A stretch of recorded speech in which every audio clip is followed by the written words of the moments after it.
देखो कम्र, मुझसे नौकरानी बनकर नहीं रहा जाता। मैंने ना तो तुम्हारी माँ का ठेका लिया हुआ है और ना ही तुम्हारे भाई के बच्चों का। ना तो मैं इतना खाना बना सकती हूँ और ना ही बर्तन धो सकती हूँ। सज्जल गुस्से से चिल्ला रही थी। कम्र पास बैठा सज्जल का हाथ थामे बोला, मेरी जान थक जाती होगी।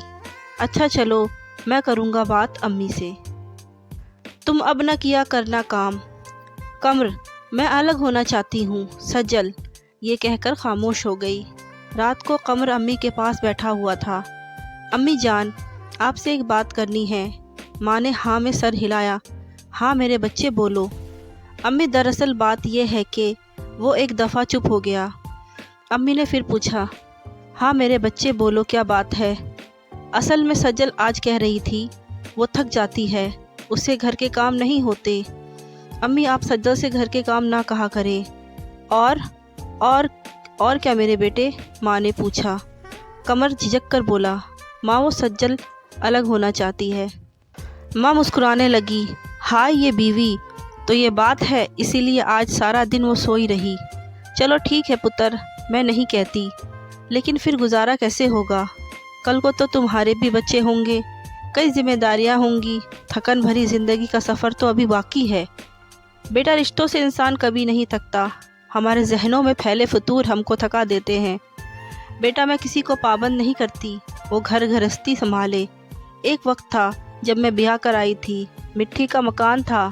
तुम्हारे अब्बू ने 10 भैंसें रखी हुई थी। 18 साल की थी। मैं भी बहुत लाडली थी अपने माँ बाप की, लेकिन यहाँ आकर तेरे अब्बा के साथ कदम से कदम मिलाकर चलती रही। बेटा घर यूं ही बसाई नहीं जाते। खैर तुम्हारी बीवी की मर्ज़ी है, मैं कोई ज़बरदस्ती करूँगी तो बहुत मुश्किलें आएंगी। ऐसा कर, तेरे भाई भी आ जाते हैं, मैं बंटवारा कर देती हूँ। तुम अपनी बीवी को लेकर अलग हो जाओ।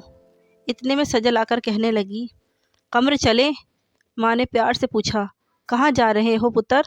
कमर आहिस्ता से बोला, अम्मी आज सुबह से सज्जल ने कुछ खाया नहीं, तो मैं सोच रहा था आज डिनर बाहर कर लें। माँ ने एक ठंडी आह भरी और कहा, अच्छा जाओ पुत्र। दोनों एक रेस्टोरेंट में पहुँचे, खाना ऑर्डर किया। सज्जल खाना खाते हुए पूछने लगी, अम्मी से बात की है या नहीं? कमर मुस्कुराकर इत्मीनान से बोला, हाँ की है बात। अम्मी कह रही थी तुम लोग अलग हो जाओ। सज्जल के चेहरे पे एक मुस्कुराहट छाने लगी। ठीक कहा अम्मी ने, हम जिस कमरे में रह रहे हैं वहीं सब सेटिंग करेंगे। दोनों खाना खाकर घर चले गए। रात के 12 बज चुके थे, सब सो गए थे। माँ जाग रही थी।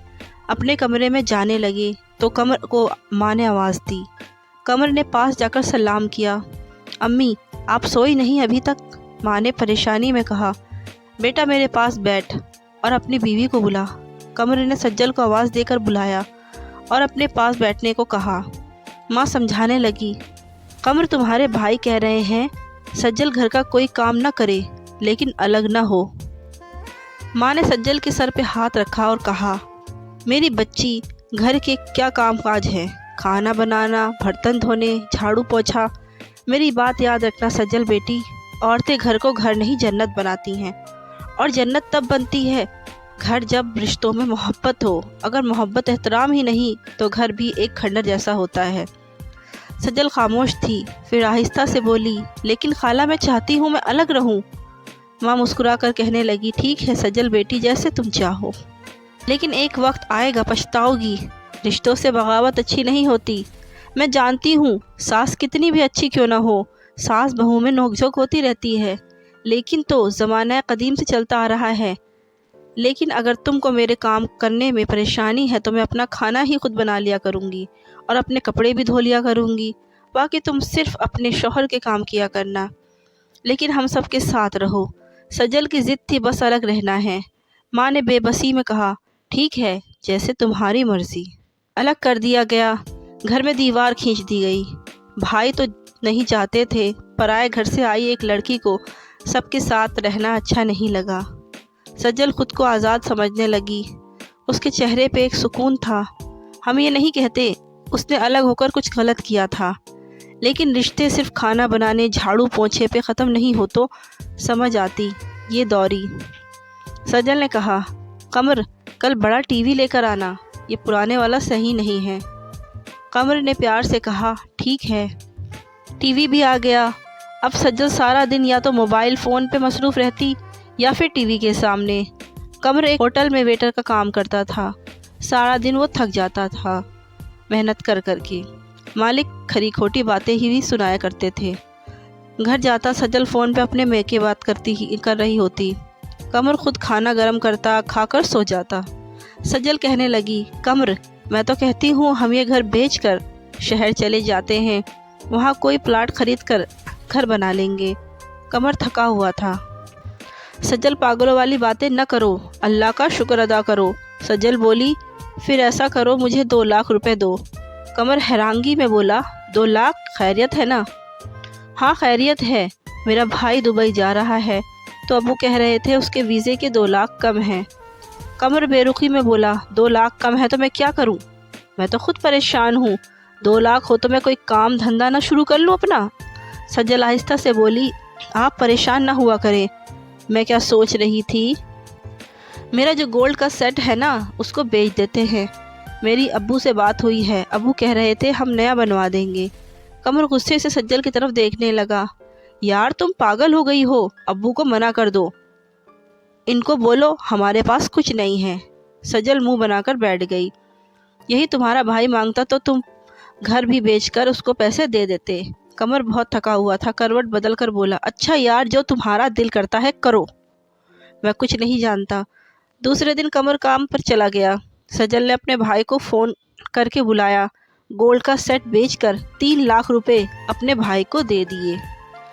کچھ دن گزرے، قمر کی ماں کو پتہ چلا۔ ماں کا دل جلنے لگا، میرا پتر سارا دن گدھوں کی طرح کام کرتا ہے اور بیوی نے 3 لاکھ کا سونا بیچ کر میکے والوں کو دے دیا، یہ اس لیے الگ رہنا چاہتی تھی۔ ساس نے سجل کے گھر آ کر کافی شور کیا۔ سجل غصے سے بولی تم کو تکلیف کیا ہے، میں گولڈ بیچوں یا گھر ہمارا ہے، ہم اپنی مرضی کریں گے۔ ساس بہو میں کافی تکرار ہوئی۔ قمر کے بڑے بھائی نے امی سے کہا چھوڑے امی، جب اس کو الگ ہی کر دیا ہے پھر کیا دخل کرنا ان کی زندگی میں۔ بڑا بھائی امی کو گھر لے گیا۔ شام کو جب قمر گھر آیا، سجل مگرمچھ کے آنسو رونے لگی۔ قمر مجھے یہاں نہیں رہنا، بس میں تھک گئی ہوں اب۔ قمر کو بہت تیز بخار تھا۔ میری جان کیا ہوا اب؟ تمہاری امی نے بہت گالیاں دی ہیں مجھے برا بھلا کہا ہے۔ تمہاری امی ہماری جاسوسی کرتی ہے، ان کو کیسے پتہ چلا میں نے گولڈ کا سیٹ بیچا ہے؟ قمر پریشانی میں بولا یار جس دکان پہ گولڈ بیچ کر آئی ہو وہ میرا کزن ہے، شادی پہ آیا تھا، وہ بہت کم آتا ہے یہاں، اس نے بتایا تھا۔ سجل روتے ہوئے قمر بولی قمر جو بھی ہے تمہاری ماں نے مجھے گالیاں کیوں دی ہیں؟ میں کل اپنی امی کے گھر جا رہی ہوں، میں تنگ آ گئی ہوں۔ قمر کا جسم بخار سے کانپ رہا تھا، آہستہ سے بولا یار مجھے سونے دو، میں نہیں سن سکتا تمہاری بکواس۔ سجل کو غصہ آیا، ہاں میں تو بکواس کرتی ہوں نا، میں تو تمہاری دشمن ہوں نا، بس میں ہی سب کو بری لگتی ہوں، مجھے اتنی گالیاں دی تمہاری ماں نے، وہ تم کو نظر نہیں آتی میں بکواس کرتی ہوں؟ سجل رونے لگی۔ قمر کو بخار اتنا تھا کہ نیم بے ہوشی کی حالت میں تھی۔ اتنے میں دروازے پہ دستک ہوئی، بار بار دستک ہوتی رہی۔ سجل پاس بیٹھی رو رہی تھی۔ قمر آہستہ سے بولا جاؤ دیکھو کون ہے۔ سجل چلا کر بولی تمہاری ماں ہوگی، تماشا لگانے آئی ہے۔ قمر نے ہاتھ باندھے، اللہ کے لیے چپ کرو گی سجل؟ خود قمر اٹھا، دروازہ کھولا، سامنے ماں تھی۔ ماں نے سر پہ ہاتھ پھیرا، پتر کیا ہوا؟ آج 10 دن گزر گئے ملنے نہیں آیا تو؟ مجھے پتہ نہیں کیوں دل بہت پریشان تھا اس لیے ملنے آ گئی۔ ماں بیڈ پہ آ کر قمر کے پاس بیٹھ گئی۔ قمر کی آنکھوں سے پانی بہہ رہا تھا۔ ماں نے پوچھا ارے کیا ہوا میرے بچے کو؟ قمر بولا امی بخار ہے۔ امی نے سر پہ ہاتھ لگایا، پتر بخار تو بہت تیز ہے، دوا لی یا نہیں؟ قمر نے نام سر ہلایا۔ ماں سجل سے پوچھنے لگی کہ کچھ کھانے کو بھی دیا ہے یا نہیں؟ اب قمر کیا بتاتا، اس کے سامنے اس کے اپنے تماشے ختم نہیں ہوتے۔ قمر کی حالت کافی بگڑ گئی۔ سجل بھی گھبرا گئی۔ جلدی سے قمر کے بھائی کو بلوایا، ڈاکٹر پاس لے گئے۔ ڈاکٹر نے ایڈمٹ کر لیا، بخار کی وجہ سے دورے پڑ رہے تھے۔ سجل پاس بیٹھی ہوئی تھی۔ ماں اور بھائی کہنے لگے قمر کو ذہنی سکون چاہیے تھا، जो सज्जल ने उसकी ज़िंदगी को जहन्नम बना रखा था। भाई ने कमर का पर्स चेक किया, उसमें सिर्फ 100 रुपया था। भाई काफ़ी परेशान हुआ। एक दिन बाद डॉक्टर ने छुट्टी दे दी। घर आकर भाई कमर को कहने लगा, क्या हो गया तुमको? हालत क्या बना रखी है? कमर खामोश रहा। दूसरे दिन तबीयत कुछ बेहतर थी। कमर काम पे जाने लगा तो भाई ने डांटा, कमर पागल हो गए हो? कमर परेशानी में बोला, भाई 2 दिन बाद किस्त देनी है, वो लोग घर आ जाएंगे। भाई ने पूछा, कैसी किस्त?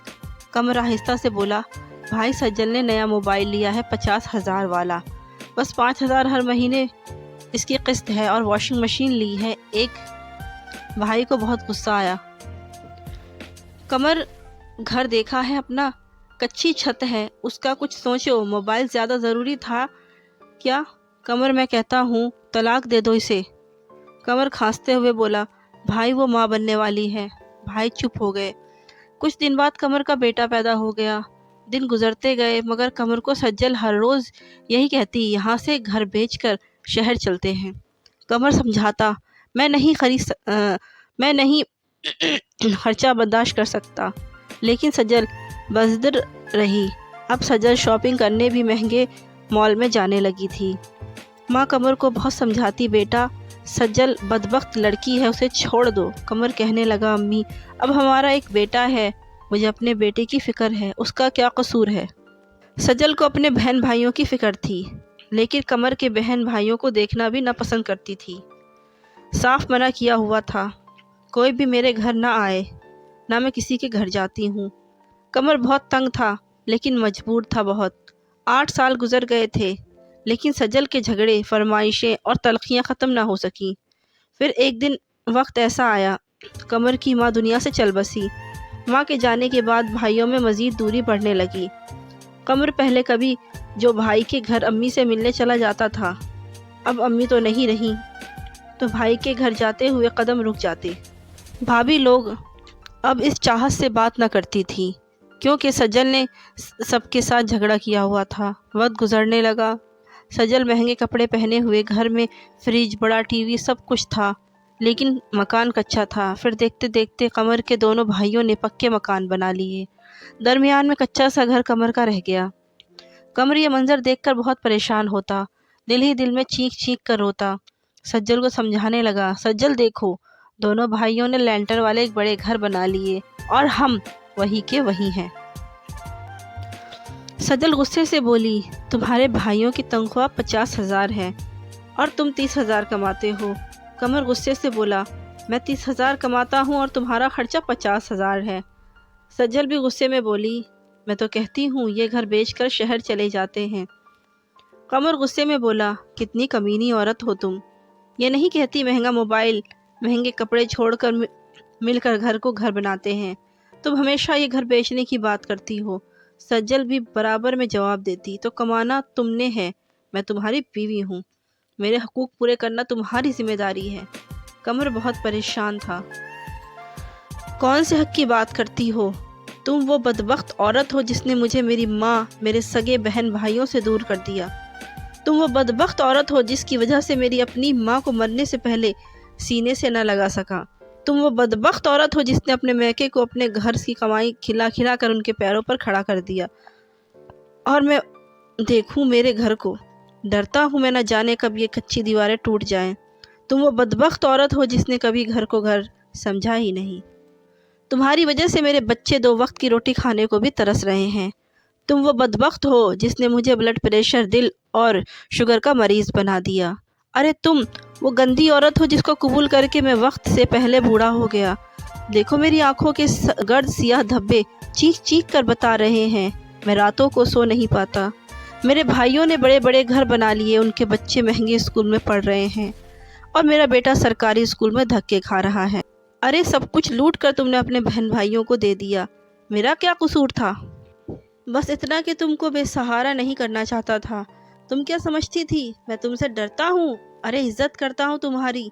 सोचता था छोड़ दूंगा तो कहाँ ख्वार होती रहेगी। काश तुम इसमें खुश रहती जो मैं कमा कर लाता। महंगे कपड़े, मोबाइल, गालिम गलोच, झगड़ों को छोड़कर मेरे कदम से कदम मिलाकर चलती।